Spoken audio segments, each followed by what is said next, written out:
अधिकारियों ने भ्रष्टाचार को शिष्टाचार बना लिया है। मुख्यमंत्री जी जब बोलते हैं तो बहुत अच्छा लगता है, लेकिन धरती पर कुछ दिखाई नहीं दे रहा है। लोग इम्तिहान में बैठ चुके हैं, 5-5 बार बैठ चुके हैं, लेकिन रिजल्ट निकल ही नहीं रहा है। मैं तो इतने साल से कांग्रेस का, अब 55 साल हो गए, बूढ़ा हो गया इस कांग्रेस के अंदर जो है, लेकिन मैंने कभी कार्यकर्ता लेवल तक इतनी बड़ी एकता नहीं देखी। लोगों को लगा अच्छा तुम अब हमने जब मन बना लिया है तो तुम हमको धमकाने, हमको अपनी शक्ति दिखाने के लिए आ रहे हो। बागेश्वर की जनता जनार्दन परिवर्तन के लिए वोट कर रही है और उन्होंने फैसला कर लिया है कि वो कांग्रेस के आंगन में बसंत खिलाएंगे।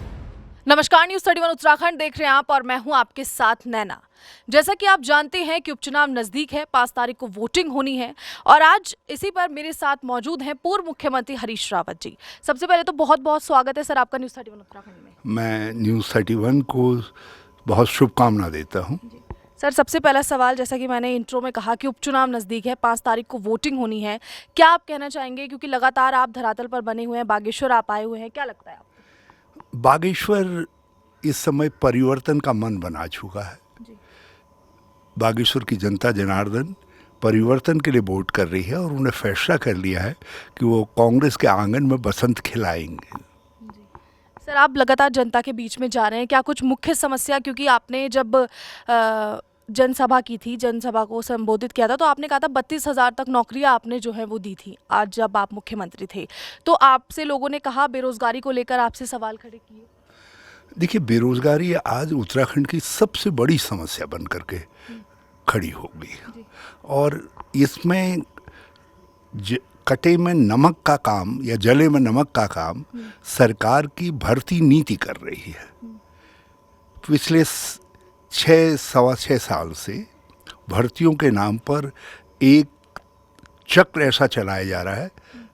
भर्तियां हमने अध्याचित की थी 18,000, उनको इन्होंने आगे बढ़ाया और लोगों को इम्तिहान के लिए बुलाया गया। इम्तिहान हुए तो पर्चा लीक, जहाँ पर्चा लीक नहीं हो रहा है तो वहाँ जो टेबुलेशन शीट है उसमें गड़बड़ी हो जा रही है, उसमें लीक हो जा रहा है। कहीं परीक्षा फल पहले लीक हो जा रहा है, कहीं पर कोई ऐसी विसंगति निकाल दी जा रही है, तो कहीं लोग 3-3, 4-4 बार लोग इम्तिहान में बैठ चुके हैं, 5-5 बार बैठ चुके हैं, लेकिन रिजल्ट निकल ही नहीं रहा है। तो युवाओं में भयंकर निराशा है। दूसरी तरफ आपने सामान्य जो रोजगार के साधन थे वो सब छीन लिए हैं। यहाँ ठेकेदारी एक बड़ा साधन होता था। आज बड़े बड़े लोग जो है, यहाँ तक कि गुजरात और कहाँ से आकर के यहाँ सारे ठेके ले रहे हैं और हमारे लोग जो ठेकेदार थे वो किटकंदार के किटकंदार हो गए। छोटे उद्यम जितने थे यहाँ के, वो सरकार के सपोर्ट के बिना ख़त्म हो गए और खेती पर जो है बानर सुअर ये लग गए। गांव के अंदर बाघ घुस गया, माँ बाप असुरक्षित, बच्चे असुरक्षित, एक असुरक्षा की भावना चली गई है पूरे राज्य के अंदर। ये बागेश्वर में भी है ये स्थिति जो है। बड़ी बड़ी बातें सरकार कर रही है लेकिन धरातल पर कुछ दिखाई नहीं दे रहा है। मुख्यमंत्री जी जब बोलते हैं तो बहुत अच्छा लगता है, लेकिन धरती पर कुछ दिखाई नहीं दे रहा है और अधिकारियों ने भ्रष्टाचार को शिष्टाचार बना लिया है। तो ये सारी स्थितियाँ आज नशे से पूरा उत्तराखंड बुरी तरीके से ग्रस्त हो गया है।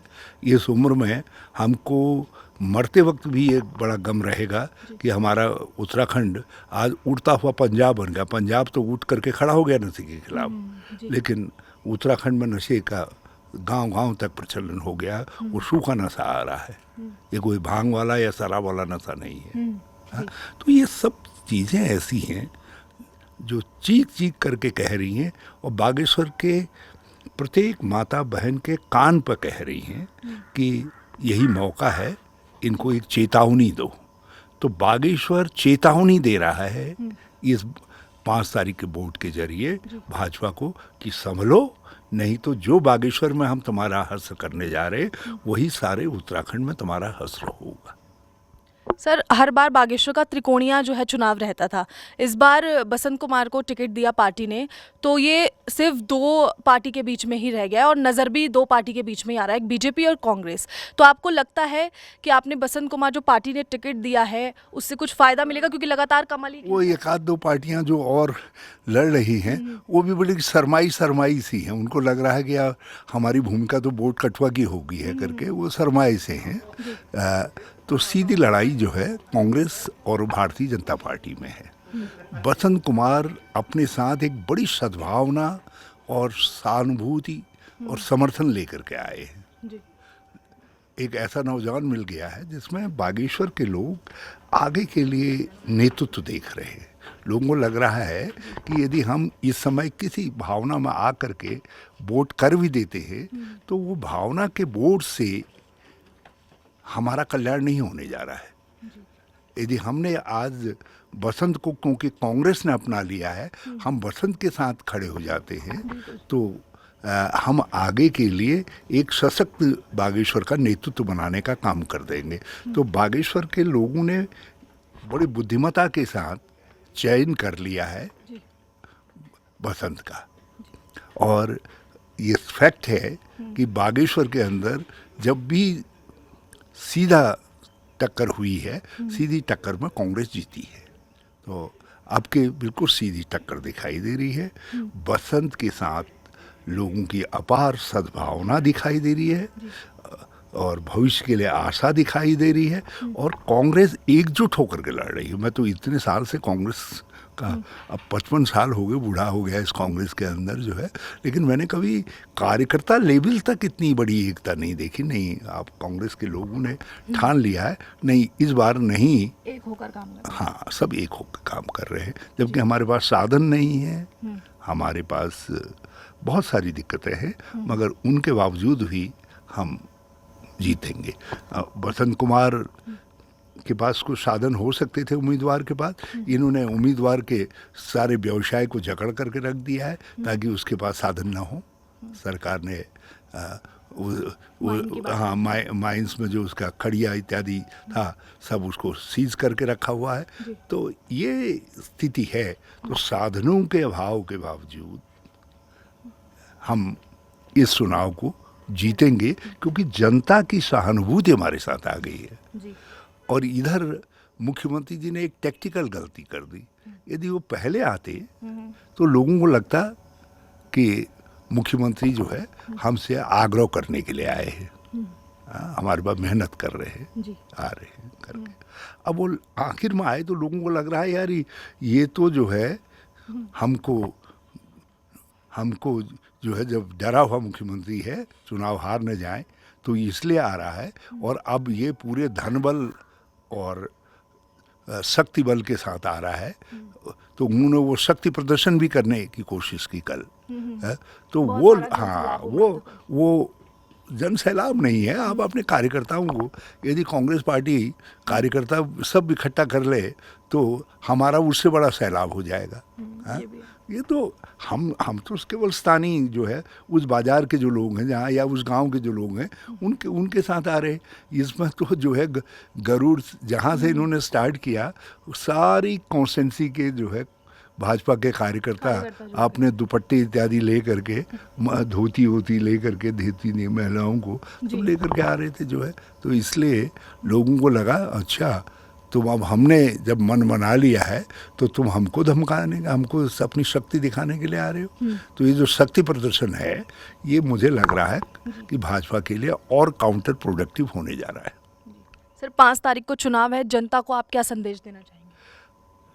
मैं लोगों से कहना चाहूँगा कि बागेश्वर के लोगों से कि आपने देश की आज़ादी की लड़ाई में भी कांग्रेस को बड़ी शक्ति दी। कुली बेगार प्रथा थी, उसके जो रजिस्टर थे उनको जलाया।